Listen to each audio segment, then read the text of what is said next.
O zi frumoasă. E un entuziasm care o să ne prindă bine.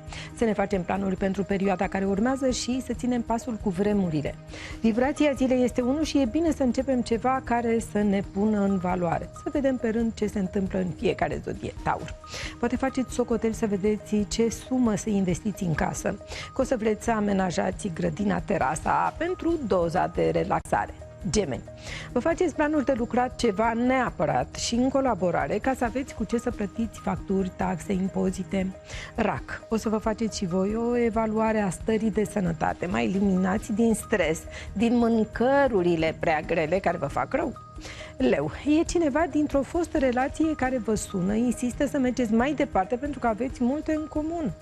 Fecioara. Or să vă fie apreciate niște lucruri pe care le-ați fi pus în vânzare pe net și o să vă alegeți cu un profit. Balanța. Poate vă vine o idee despre un spațiu de joacă, fie în casă, fie afară, ca să le faceți o bucurie copiilor. Scorpion. Relația cu partenerul de cuplu promite să fie și mai bună dacă o să puneți și mai mult accent pe comunicare. Săgetător. Se poate să descoperiți niște bani în cont și să mai faceți o razie pe online, așa, să vă luați câte ceva pentru casă. Capricorn. Lucrurile încep să se lege frumos la voi. E un echilibru pe care o să vă străduiți să-l păstrați ca să vă atingeți obiectivele. Vărsător. O să vă găsiți un partener de afaceri cu care să începeți ceva care să prindă pe piață, pentru că pare să fie ceva de viitor.